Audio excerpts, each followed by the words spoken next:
Muito bem. Passado o primeiro programa de que você tem que remover as coisas que estavam te afligindo, eu agora vou ensinar vocês ao segundo estágio, que é o estágio de criar um bom programa de estabilidade vertebral. Existem 3 exercícios em comum que você pode fazer o quanto antes, que são razoavelmente muito seguros. O primeiro exercício de estabilidade vertebral, não só vertebral, mas eu diria que de corpo todo, é o Bird Dog, ou também, quando veio para o Brasil, deu o nome de perdigueiro. Muito bem. Assumindo a posição de 4 apoios,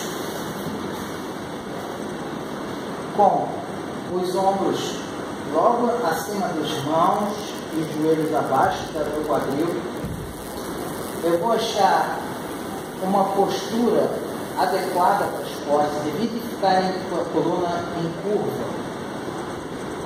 Ache um local confortável para a sua lombar, movendo a lombar. Achando esse local, você vai estender, vamos dizer que eu comece pelo meu lado esquerdo. Eu vou estender a minha perna direita com o pé contraído, dessa maneira aqui, contraindo os glúteos, e vou estender a minha mão direita, dessa maneira. Vocês vão sentir tremores e desequilíbrio, é normal. Passados 5 a 10 segundos, preferencialmente 10 segundos, vocês vão trocar, movendo apenas os braços e as pernas. A lombar não há movimento. Imagine que vocês estão equilibrando um copo d'água em cima da sua lombar. 10 segundos e troca.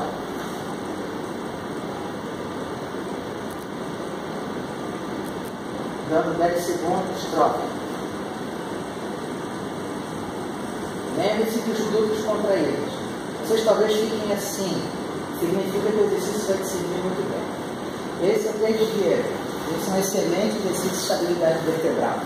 Com certeza ele vai ajudar muito vocês para se livrarem desse problema. Em seguida eu vou fazer o segundo exercício.